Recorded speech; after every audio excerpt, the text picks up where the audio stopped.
Can you hear me? Yeah. Because this is always a problem when I speak somewhere.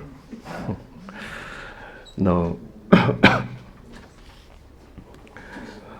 I'm more than glad to come back to JNU because I shouldn't say I started teaching in JNU. I started teaching in a very small college in Calcutta, where again, probably because of political reasons, it was difficult for me to get into one of the big colleges in Calcutta. I started teaching in a college called Gurudas College, which had an invincible football team, but it was not one of the great academic colleges in Kolkata. But I started, teaching and thinking together, essentially in JNU, because JNU gave us enormous liberty in thinking about what we taught, how we taught it, etc. So it was a really very, very important and formative experience for me. So I'm always glad when I come back to JNU. So thank you for the invitation. Going back to the introduction, there's one thing about the introduction which did not please me very much, that you should not elevate people, too far in terms of, whatever they have done, and you should not have, that would be my major point today, that you should always have a critical, dialogical relationship with whoever you are reading, whoever you are listening to, whoever you are talking to. So you should do that to Hegel and Marx, you should do that to your professors, you should also do that to your friends. Because there is a sense in which we are all equal. This is not just a kind of a general expression of platitude. I think this is something that it's very hard to do, but it is also essential to do if we want to be serious in our profession. There was also, and let me make another remark, many of the remarks that I shall make against Indian Marxists, the majority of Indian Marxists also applied to me when I was in JNU. It was not that in JNU I was trying to follow Du Bois or Aimé Césaire. I had read Aimé Césaire because I enjoy reading poetry. And when I read Return to My Native Land, I realized that this was actually one of the most powerful poetic expressions of nationalism that I have ever read in my life. But I did not engage with Black Marxism, so the criticism that I make is not a criticism from which I exempt myself. And incidentally, Marxists are very good at exempting themselves from the general rules and regulations that they announce for the world. So what I'm going to do today, I want to talk about 4 or 5 things. I'm writing a paper which I think would have a title like this, Illuminations of Black Marxism. So I'm going to talk first about why I use the term illumination, because illumination here means 2 different things, as you will see. Not merely trying to understand what Du Bois's argument is, but also what Du Bois's argument can actually do for me when I'm making my arguments. So illumination is linked to that. I shall make a few remarks about reading, because there is a kind of 3-layered reading that takes place when I take up Du Bois, writing about Marx. There is the writing of Marx and reading the writing of Marx. But reading is always done by somebody, who is located somewhere. So it is the reading by Du Bois of Marx, not somebody else reading Marx, but Du Bois reading Marx. And now I, with all the complexities of who I am today, because I'm also I've become intolerant of this loose use throwing around of the term location. Location is an extremely complex thing. For instance, if I ask myself, this is what I do with my students in Columbia when I teach in class. I ask themselves to think about what is my location. Because I come from a small village, a small town, not a village, in West Bengal, where I had my school education. I went to a school which was Bengali medium school, did not stop me from learning English reasonably well. And in a certain sense, some of those experiences are formative. So are they part of my location? Then I moved to Presidency College, which was intellectually, I think, a wonderful college, but it was also a college of privilege in a certain, not social economic privilege, but a certain kind of intellectual privilege. Then I came to JNU. JNU is not a place of the proletariat in India. JNU might be a place where people think about the proletariat in India, but thinking about the proletariat doesn't make you one of them, right? So it's also a place of privilege. Then I went to SOAS. I was in Oxford for some time. I went to SOAS. I now teach in Columbia. And I live in Columbia, something like an American professor, right? So what is my location? Is my location an American location in New York? Not just New York, a certain part of New York which is very privileged. Or is my location what I was in JNU or what I was when I came out of Navadvip as a student? So location is one of the most complex things to think about. And I'm irritated by the way the term location is used. So I tell them that when somebody says location, location, location, they mean by that the location is important. But I mean by that location is very complex. And so you must be able to, introspection is the first step in thinking about anything. In Indian philosophy, they would very often say that, when I know something, any point of gyan, within that gyan, there is implicit what they would say a kind of pratibodha viditatva. That is, the fact that I know something includes, folded within itself, even if it's unannounced, the fact that I am the person who knows that something. So knowledge of the self is implicit in any act of knowledge, which is a big thing to say because, knowledge of the self in this sense is very crude. I simply have to be aware that I am learning this. But knowledge of the self, if you mean by that critical knowledge of the self, is something which is very hard. Because knowing the self in some ways is the most difficult thing of all. Anyway, so what I shall do is I'll talk about 4 or 5 parts of the paper that I would write. I'll talk about illuminations. I'll talk about reading. I'll talk about 3 arguments in Du Bois, mainly. And then after that, I'll mention a very small part from Aimé Césaire, which is a different kind of argument. So it's not something which attaches to Du Bois very easily. And then the implications of that for us, very briefly. I also don't want to go on for too long.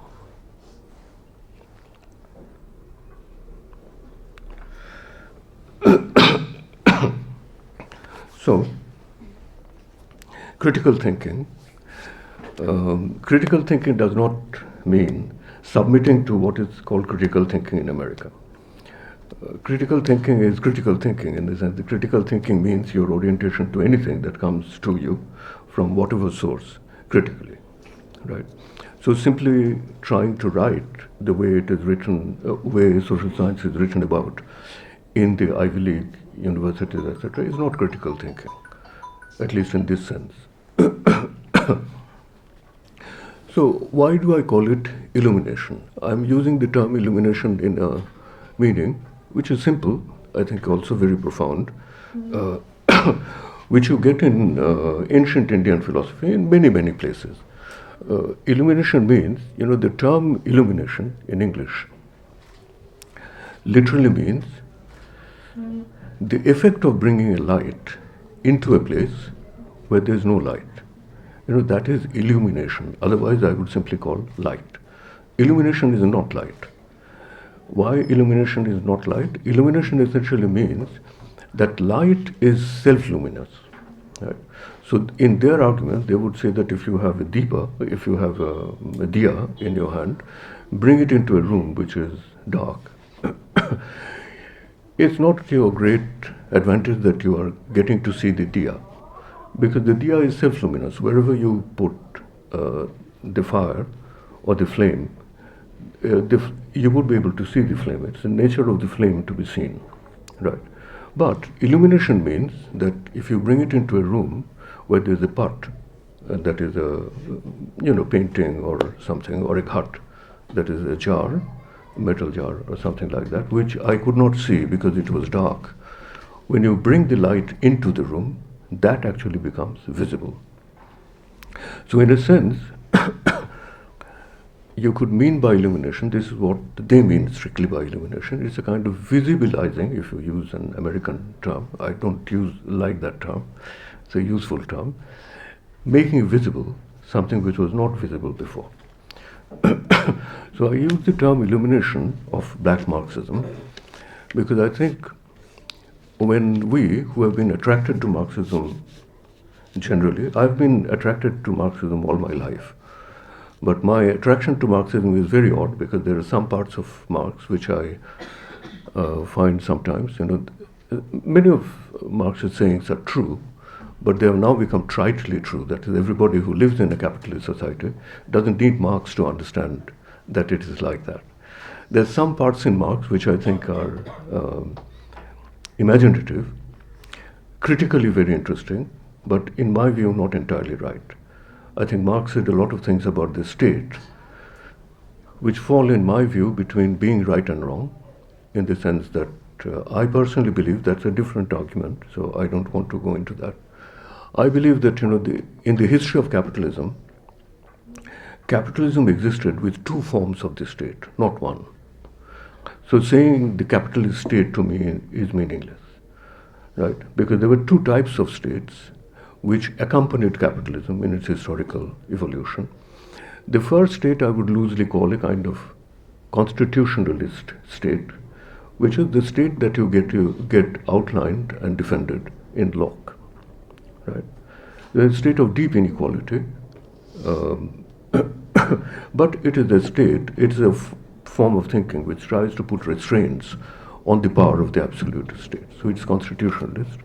And that's the form of the state that accompanied capitalism till about the mid-19th century.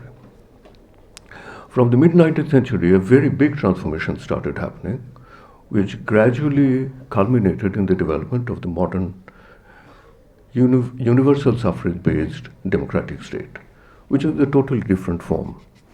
So I think there's no capitalist state which accompanied capitalism untransformed from the start to the end. There are at least two different forms of the state, the constitutionalist state and the genuinely democratic state, which accompanied capitalism in its two different phases.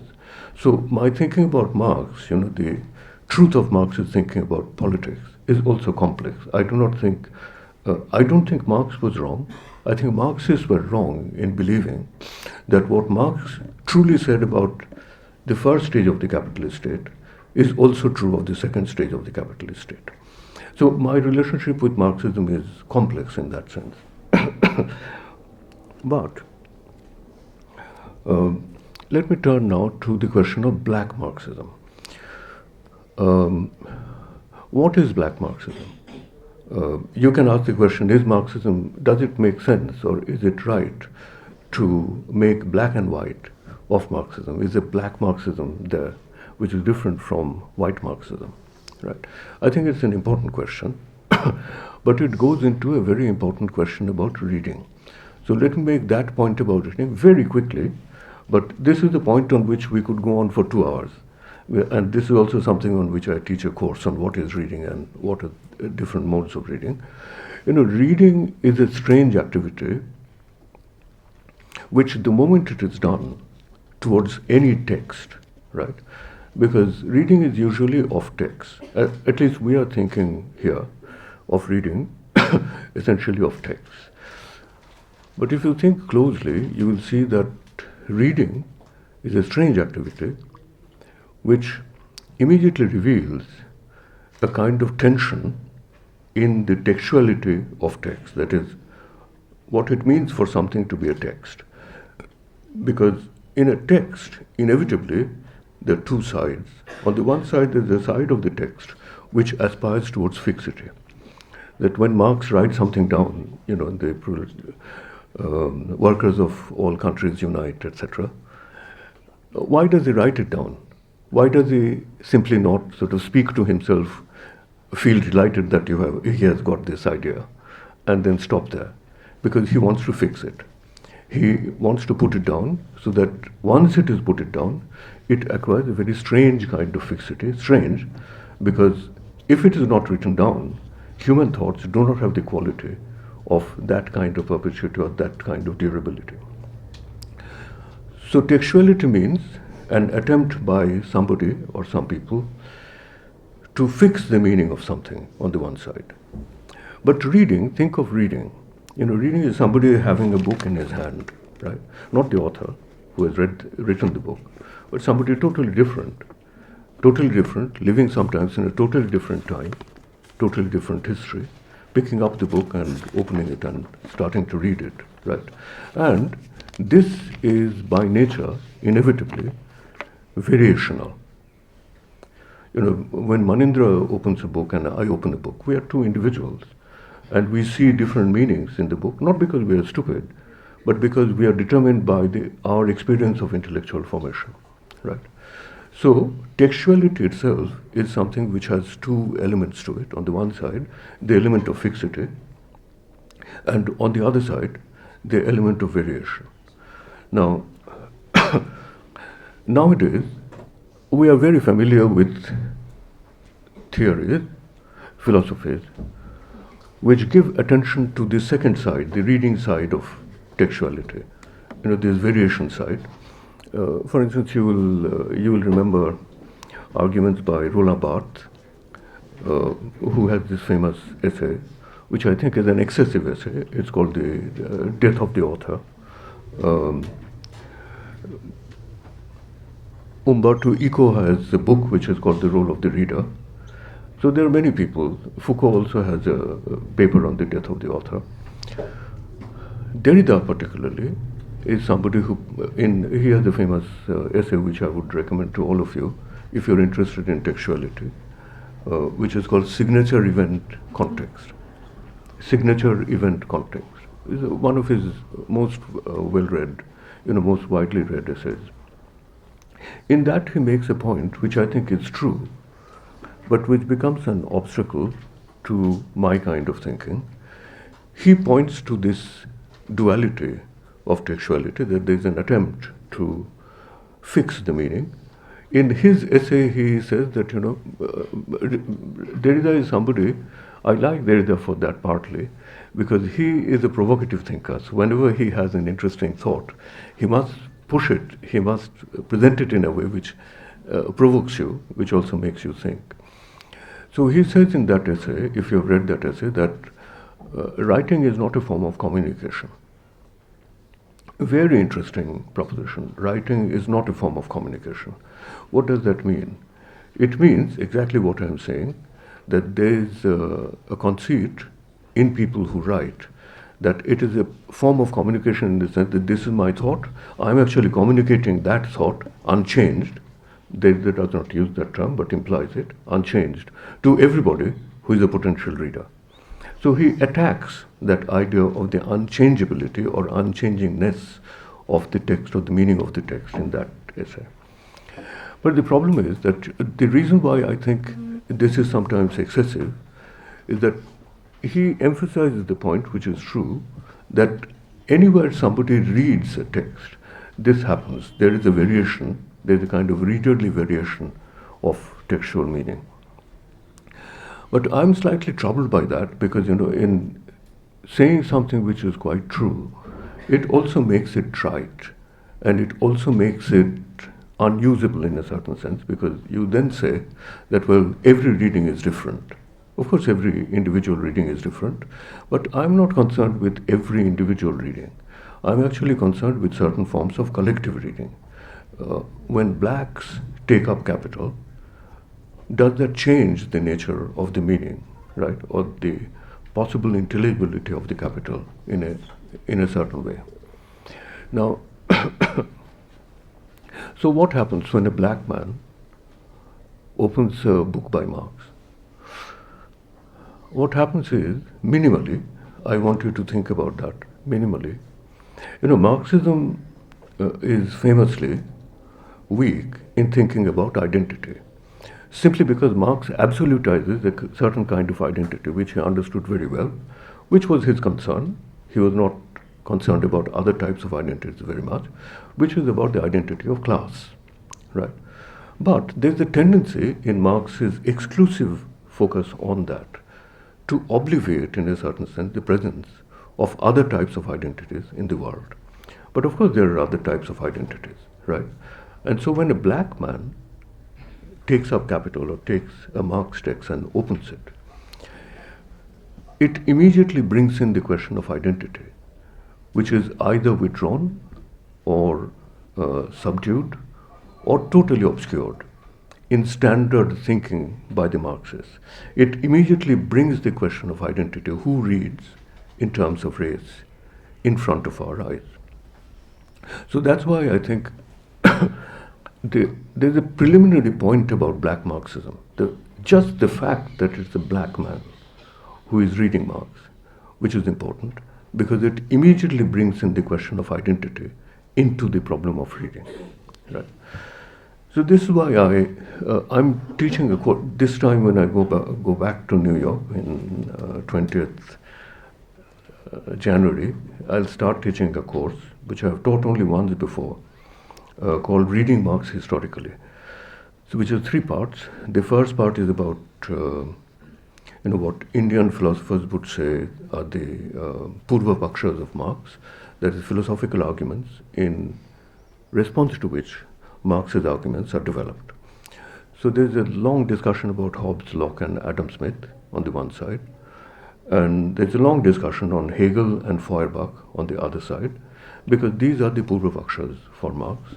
Then there's a section on Marx, and I do not spend too much of time on Marx on capitalism, because that should be left to Marxist economists. There are great Marxist economists in Columbia who can teach that. But there's a section on other aspects of Marx, and then I teach sections on Marx read outside Western Europe. But the problem is very simple. The problem is, let me give you my own example, because I'm doing it conversationally. I grew up in a small town called Navadvip in West Bengal in the 1960s. And I grew up in a family context which was very Marxist.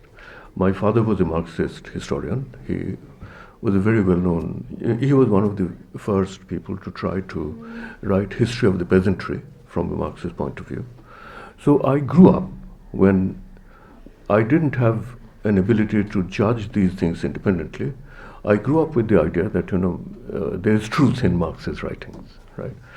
I said in one of my papers about P.C. Joshi that I was actually communist by caste, in the sense that I was given communist ideas essentially through the context of my family. Unlike many of my friends who grew up in upper middle class families which were very strongly anti-Marxist, and they acquired Marxism from outside. In my case, it didn't happen that way. Anyway, so I was told that there is truth in Marx. When I started reading it, it's talking about a society. The society gradually forms and becomes visible and intelligible to me. And the more it becomes intelligible, the moment I look outside the window and watch my society, the society of Navadvip, it simply cannot but strike you by the difference between what I see around me, the society which I ought to analyze and understand critically, and the text which was given in my hand. And I was told that, there's truth in this. And so how do I link, how do I relate the truth in Marx, which I take for granted? I'm not saying that it's a superstitious belief. I think there is truth in Marx. But the truth in Marx is truth about the capitalist society that he saw around him in Germany, France, etc., which is not the truth of the society I find around me. So if somebody says that, try to find the truth about your society socially, critically, and follow Marx, it's not an easy thing to do. If you're thoughtful, it's a very difficult thing to do, because the more you read, the more you see Paris of the 19th century. And the more you try to think about your society, you go out and tell yourself that every social interchange that I experience in everyday life is something that I should subject to critical examination, as Marx does for his society. The difference between what Marx has in front of him and what I have in front of me is absolutely stark, is very, very, very clear. So, let me come back to, so this is the problem of reading. So I'm interested in, I acknowledge that reading is an activity which is variational, always produces variation, produces individual variation, but I'm interested in the collective variation. When blacks read Marx, in my course, I do, first I do Russian Marxism, because they are people who are outside Western Europe, because Lenin's society was not Marxist society, right? Russian Marxism, Chinese Marxism, Indian Marxism, Middle Eastern Marxism, African Marxism, sometimes if I get the time, Latin American Marxism, etc. And I want my students to think about this question that, so how is Marx read? And since Marx is read with avid curiosity by people around the world, like my father, like myself, like you, I suspect even today, what does that mean? How do we deal with the dissonance between the society that we get analyzed in Marx's Capital and the society that we aspire to analyze in our critical work? Now, so black Marxism, I found, among the different forms of Marxism, non-Western European Marxism that I read, I found black Marxism in some ways, one of the most profound and poignant. So let me make a couple of arguments about what I found in Du Bois. I had read Du Bois earlier, sometimes not very systematically, but with curiosity. But this time, because I was teaching a group of students, so it was my responsibility to communicate to them a kind of, acceptable, accurate understanding of Du Bois's arguments. I read it with a different kind of attention. And I found 3 arguments in Du Bois which arrested me. Remember that I'm not a black scholar, I'm not a black American, I'm not a scholar of black life or black history, I'm not a scholar of Du Bois. I'm essentially a student of Western social political thought, coming from India, right? And so I cannot claim that I actually bring a great deal of special knowledge to the understanding of Du Bois from that angle. But I found 2 things in Du Bois, let us say, on which I felt that in spite of all my limitations, I could say something which was, at least from my point of view, valid. What black thinkers do with that is a different question. But my black students in Columbia responded very positively. So let me give you an outline of those 2 arguments very quickly.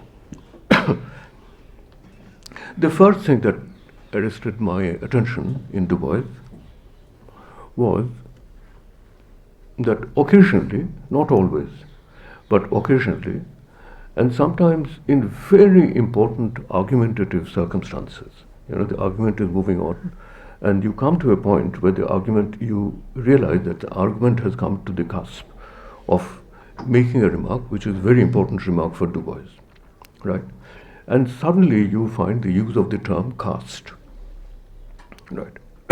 There's a book by Isabel Wilkerson which is called Caste, which is partly drawn from Du Bois, but I don't think it's a good book in many ways, but it's not a very clearly articulated philosophical argument.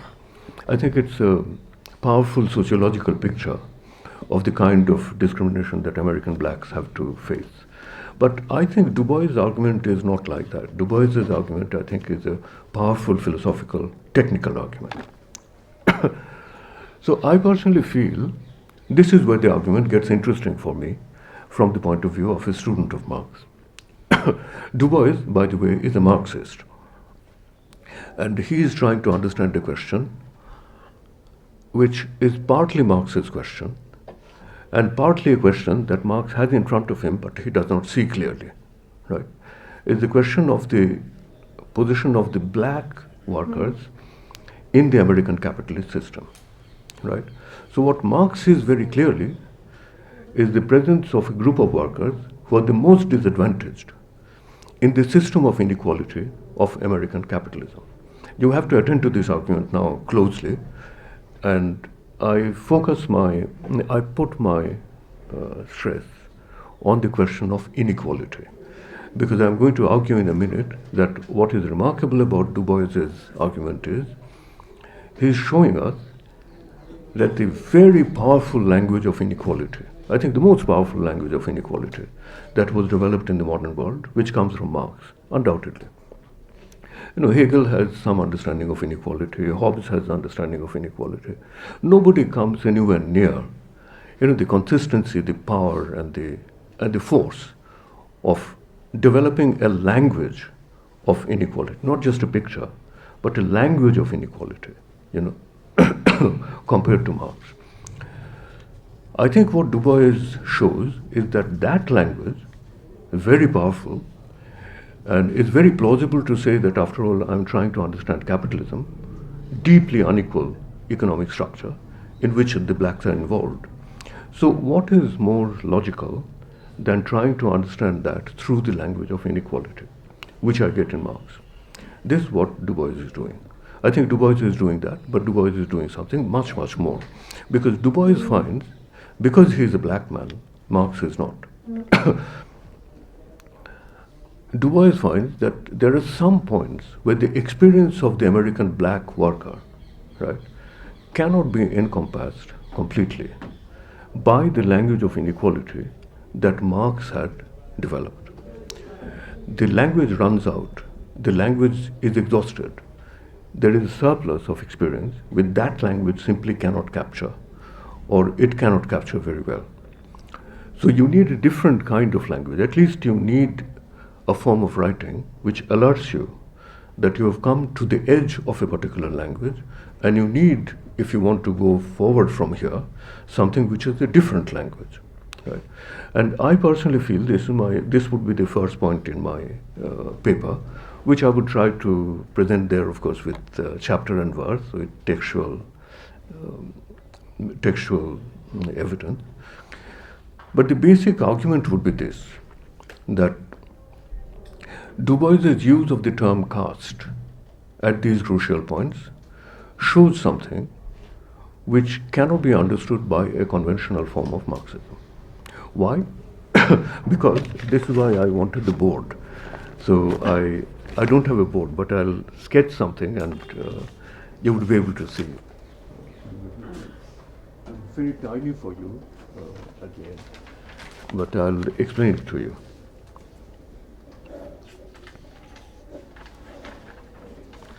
So this is a square, this is a rectangle, which is the rectangle of classes in American capitalist society. Very unequal.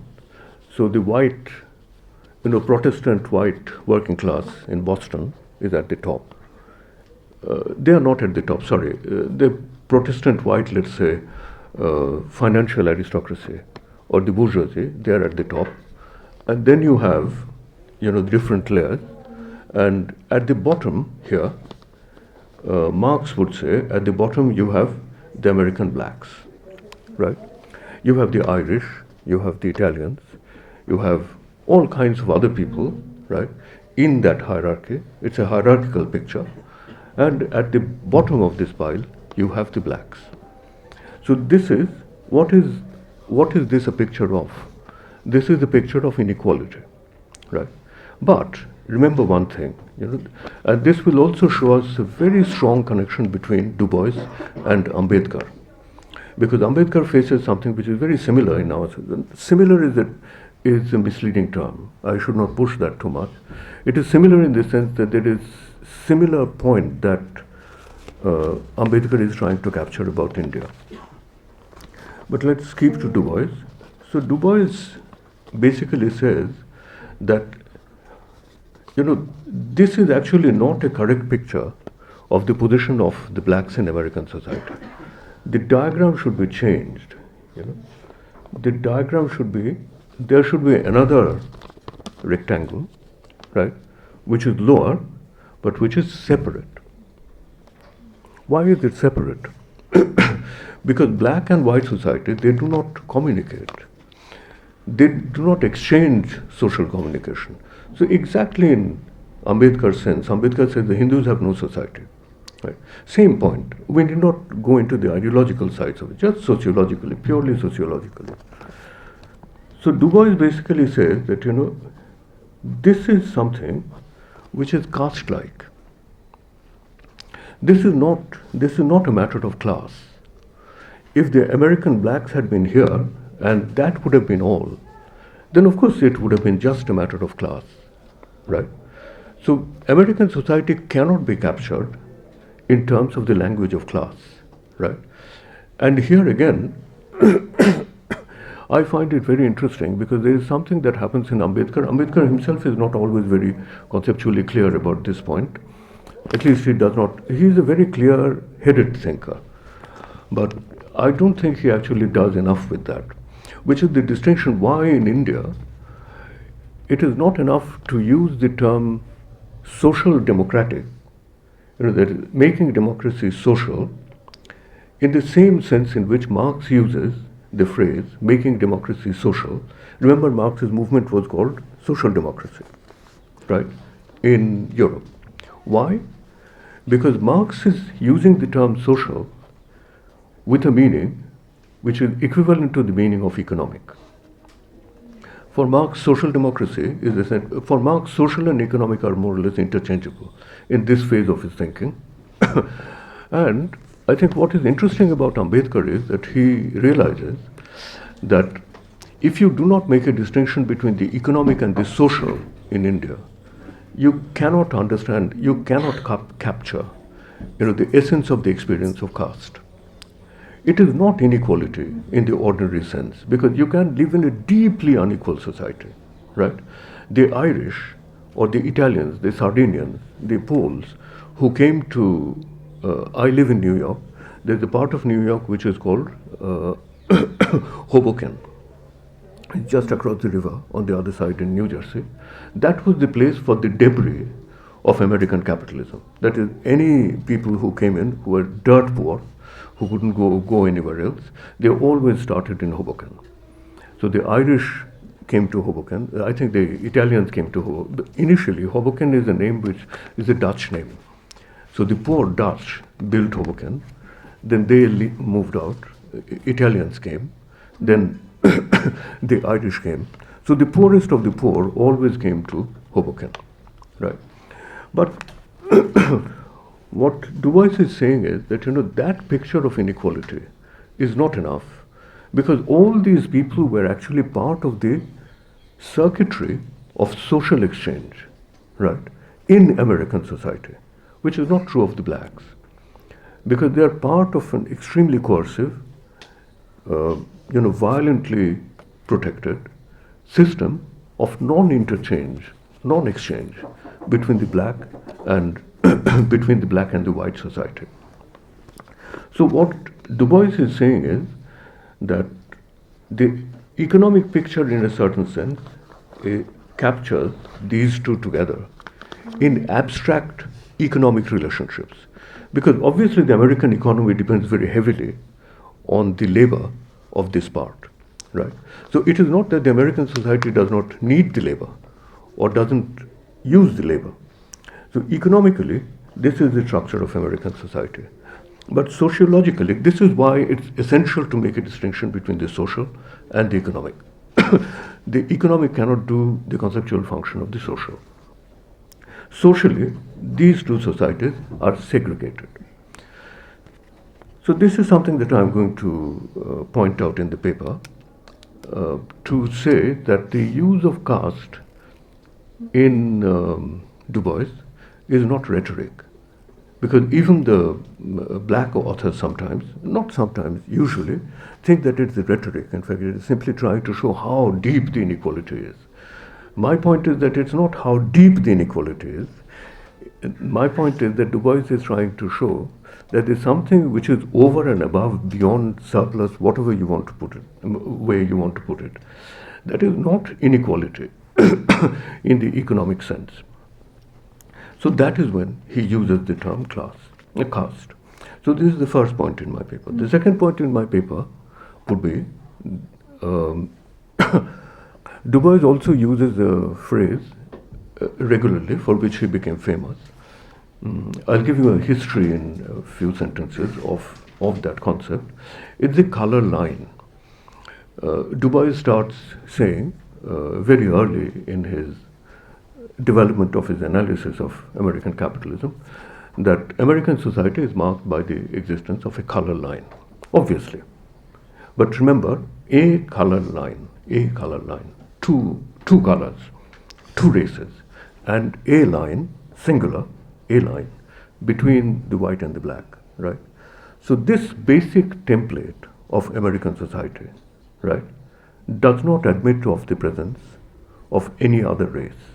So it's a stark division, a color line, singular color line, between black and white. This is what he starts out with, and then this is not very difficult to establish or sustain. Then he says something which I think is very interesting. And in a sense, I'll say something slightly wicked in this context, that all of you who want to go to the United States, become scholars, etc., you must understand, you must keep this in mind. This is why I asked you that, there's a choice between white Marxism and black Marxism. So Du Bois says that, of course, that is not the end of the history of migration in America. America started with whites and blacks, no one else in the middle. And he thinks, in this case, there's a spectrum in which on the one side you have the whites, and on the other side you have the blacks, who are, let's say, 20% at that time, 80% on the other side. But that is not the end of migration in America. So from the middle of the 19th century, you have the Chinese, Japanese, you have all kinds of people from other races coming into the United States and settling into the American society with different degrees of disturbance, ease, etc. Then he comes to the most explosive argument, which puts somebody like me immediately to shame in a certain sense. So he says, whoever comes into American society has to face either an individual or a collective or a group, has to find a place in this continuum, right, between the white and the black, right? But there is a white-sided conduct, right? Conduct. That is how you carry yourself, what you try to be, how you live, how you dress, and things like that. Which school you go to, which university you attend, right? So any group which comes into the United States through later migration must find a place in this continuum between the white side and the black side. And every race which comes into the United States later actually wants to crowd into the white side and leave the black side, right? So when we go to the United States, we might, of course, in our letters home, we might say that, I've come here to be in Harlem and join the struggle of the blacks, etc. But we essentially join the struggle of the whites. I have colleagues in my university who would all the time, remind us that America is a settler colonial society, which it is. But I'm troubled by that because I ask myself, I ask them also sometimes that, of course it's a settler colonial society, but which side of the settler colonial society am I on? I do not live like an ordinary poor black in American society. I haven't come there with the aspiration to do that, right? So the society might be settler colonial, and my simply saying a sentence that, it's a settler colonial society, I condemn it. I don't think people like Du Bois would be charmed by that. People like Du Bois would be even slightly persuaded by that, right?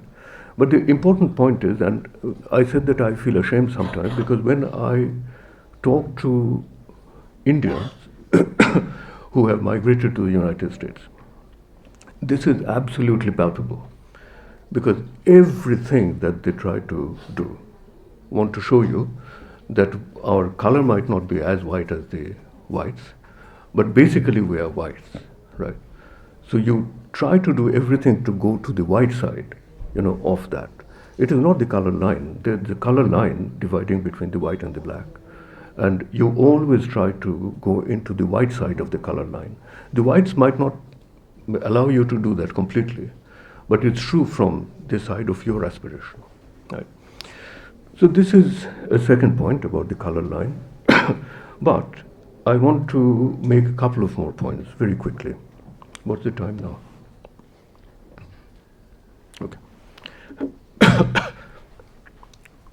Du Bois in his life, if you read his biography,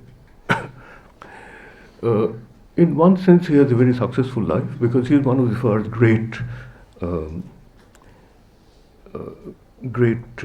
political theorists, social theorists, intellectuals from the black side.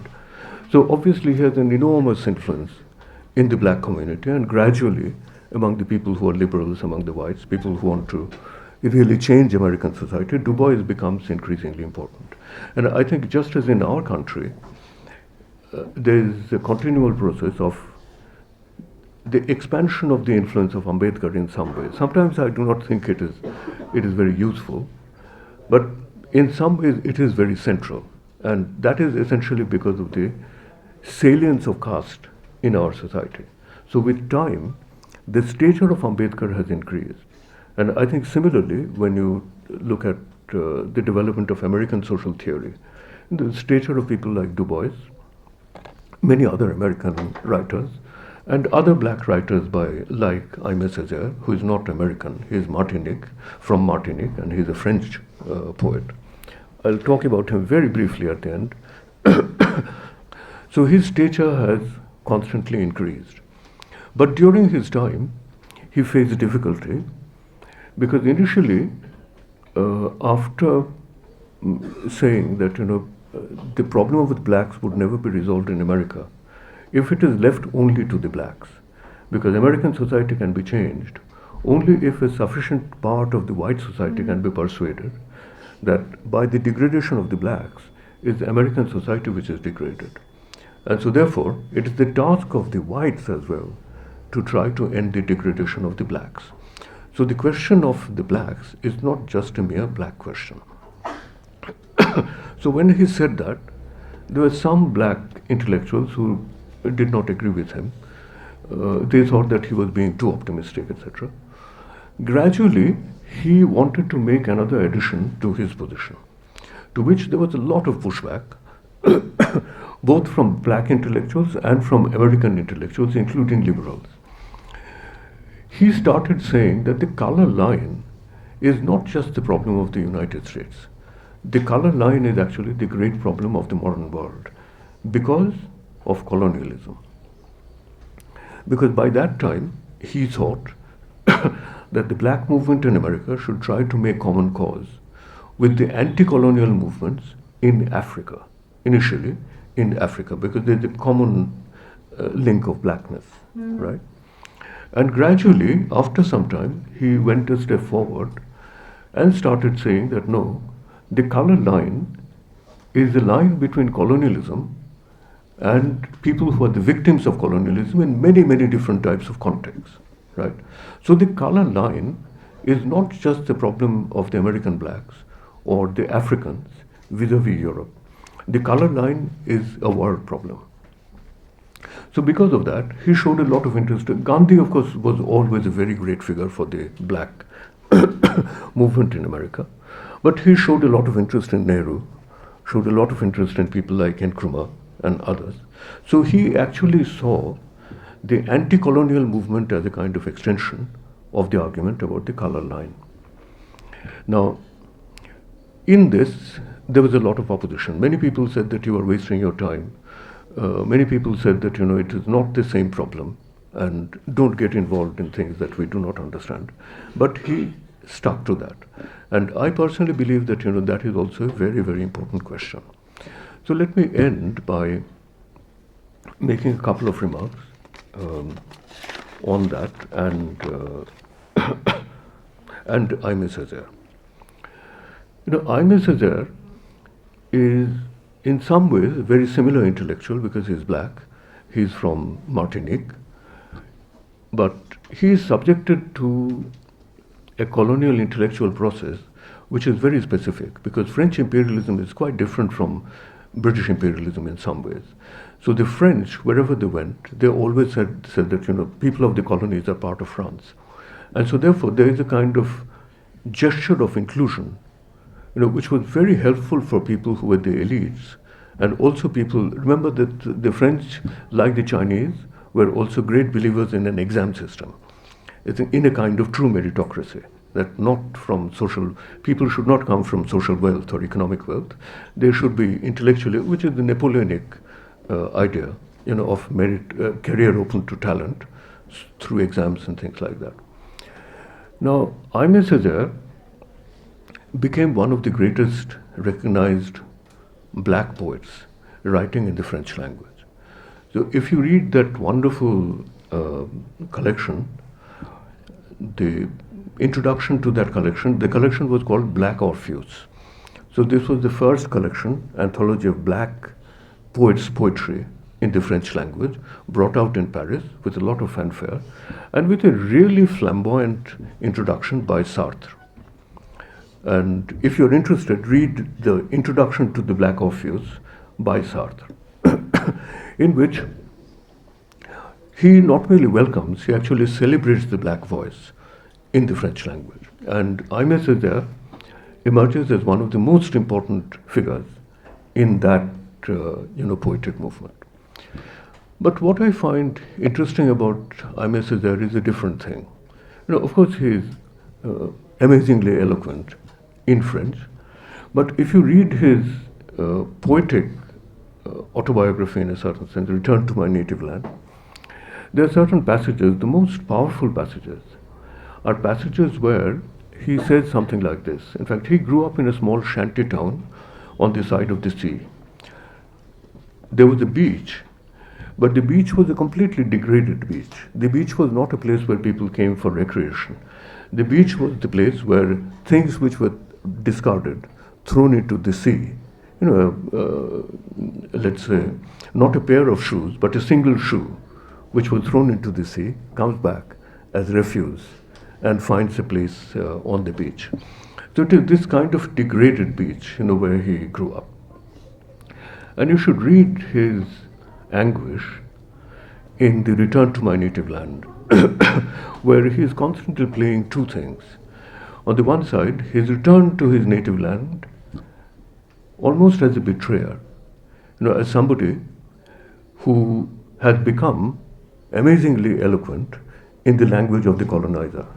So he's recognized by the greatest French poets as a great French poet.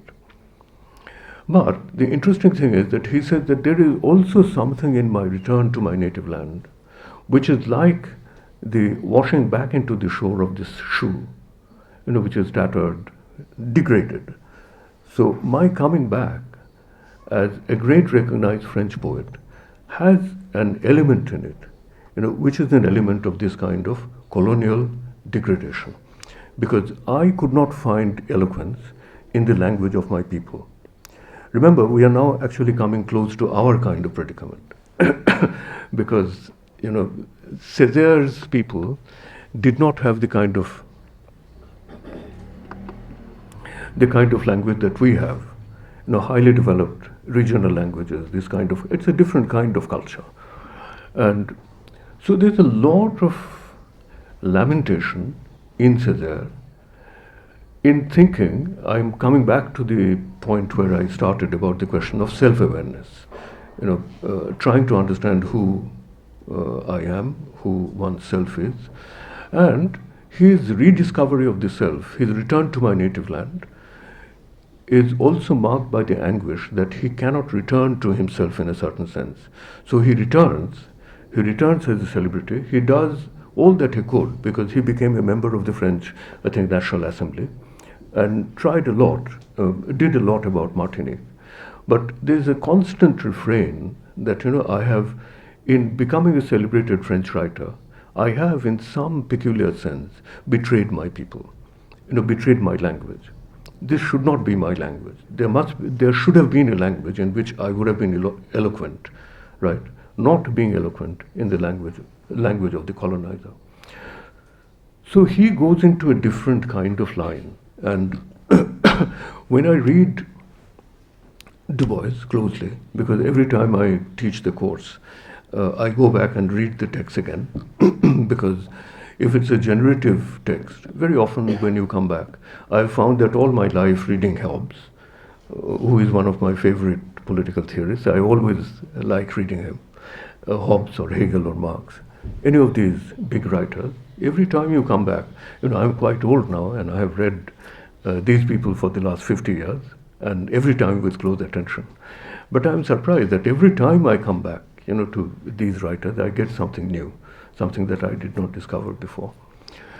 So Aimé Césaire is like that. So when I did this course on Black Marxism,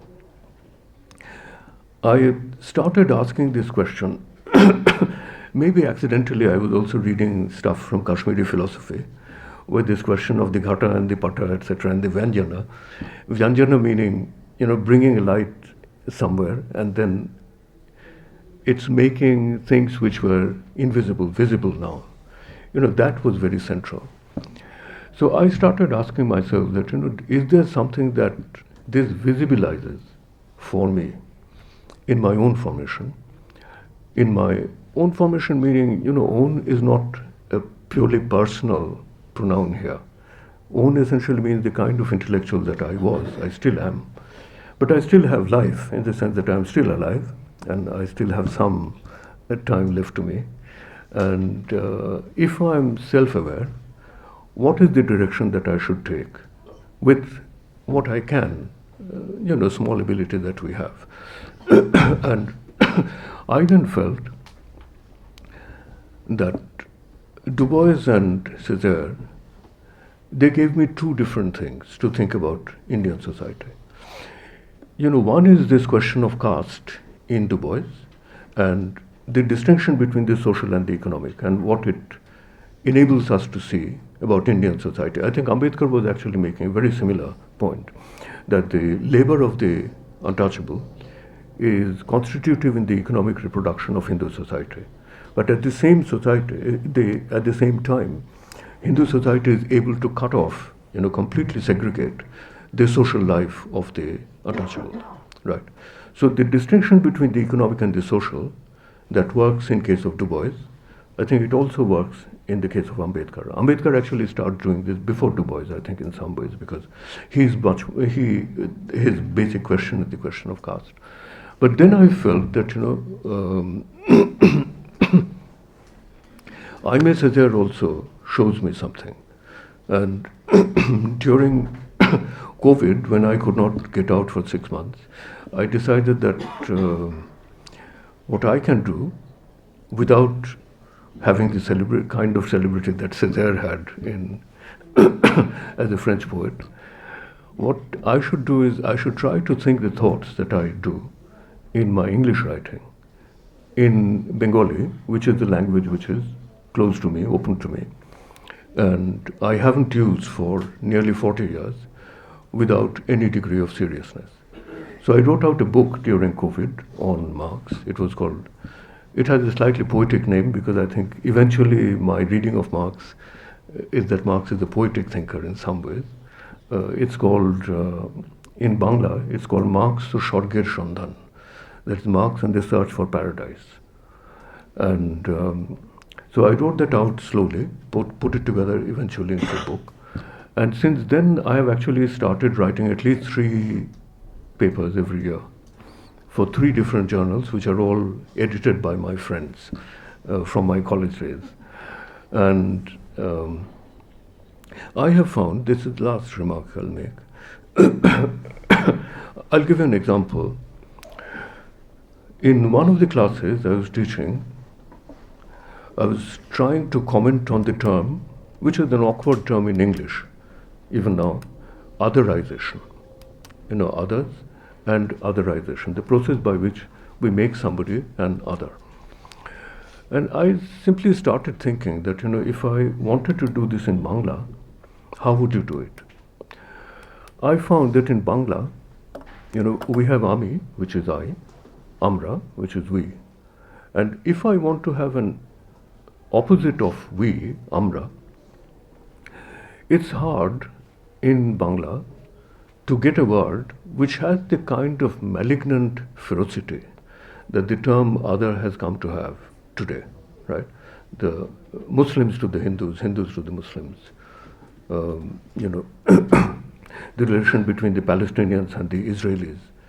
There is something to the use of that term other, otherness there, which is violent, which is fierce, which is remorseless, and which gives the impression that, the existence of the other itself is a threat to my existence. So I found that, that kind of violent term is difficult to find in conventional Bangla. And I once did an experiment in my class. I was sitting around a table, not with this number of people, about 30 people. And I said that if I were doing this with you in Bangla, I would have said that this is Amra, that is me and two people with me. And these people are Era, these people. You can see that it becomes difficult to translate into English. Era. What would you say in Hindi? Ye log, right? Ye log. Era. On the other side of the table, Ora, wo log. And people who were members of the class but had not turned up on that day, but could, they are Tara, right? They. How would you do it in Hindi? Because you will have to say wa for both. Both the earlier example and this example, right? Now, but in Bengali we can easily do era or tara. And when you do era or tara, you can immediately see that, the process of differentiation in language, that somebody who is different from me in language, works differently if you go into a different language. And I got this from a lecture from a friend of mine, my colleague at Columbia who has just retired. I would recommend his work to all of you. His name is Suleiman Bashir Dayan, Diagene. Suleiman. It's a Frenchified name, Suleiman. So he would write Souleymane. Suleiman Bashir, Bachir. Dayan is Diagene. He had a very well-known book on Iqbal, but he's basically a philosopher who thinks about French philosophy and African Islamic philosophy. So in one of his lectures, he said that modern African philosopher has said that sometimes we should do this experiment when we are thinking about a problem which is a real, genuine, difficult problem for us. We should, if we know another language well, we should simply do an experiment of asking ourselves, if I were doing this in that language, how would the argument turn? So I simply took it from Bashir's lecture, and Bashir's reference to this other African philosopher. And it turned out quite differently. And I asked my students, because the advantage in teaching in Columbia is that you get students from all over the world. So people who spoke Arabic, people who spoke Swahili or Wolof from Africa, many of the others actually said that it is hard for us to find this kind of a hard description of otherness in a single word. So I'll end by saying that, so the illumination for me, coming from reading Du Bois and Aimé Césaire, is, how white my reading of Marxism was when I started reading it. It's not a great sin in the sense that we are all constituted by our history. What is sinful or what is wrong is not to try to overcome that when you are aware of the limitations that it imposes on you. So how white my Marxism was, what are the great resources that I can get if I can break that border and go into a more respectful reading of Black Marxism, and how many of my limitations and many of my blindnesses were actually revealed to me through this illumination. That is, when I read Du Bois, I understood not merely what Du Bois argued and the riches of his thinking, but also the limitations of my own. Thank you.